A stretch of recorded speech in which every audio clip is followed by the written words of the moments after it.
दोस्तों नमस्ते प्रणाम। हम बिट्टू गुप्ता, हमारे चैनल में आप लोग का स्वागत है।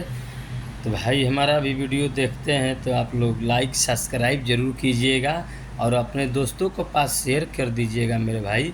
यदि आप लोग यूट्यूब पर देख रहे हैं, यदि आप यूट्यूब खोल रहे हैं तो यूट्यूब पर देखिए और उसमें बिट्टू गुप्ता 274 डालिएगा तो मेरा लिंक आ जाएगा, तो वहाँ सब्सक्राइब कर दीजिए ज़रूर। आप फेसबुक पर पेज पर देख रहे हैं तो फॉलो ज़रूर कीजिएगा मेरे दोस्तों।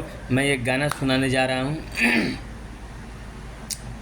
हर काहे खिसियाइल बाड़ू जान ले बुका हो, काहे खिसियाइल बाड़ू जान ले बुका हो, आ दू बोरा सीमेंट अउरी डराम ले बुका हो, दू बोरा सीमेंट अउरी डराम ले बुका हो।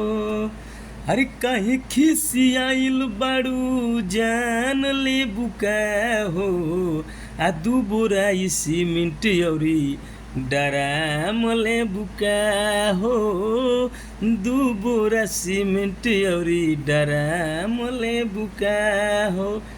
दोस्तों नमस्ते, हमारे वीडियो का लाइक सब्सक्राइब जरूर कीजिएगा। हमारे गाना यदि अच्छा लगेगा तो भाई सब्सक्राइब जरूर कीजिएगा।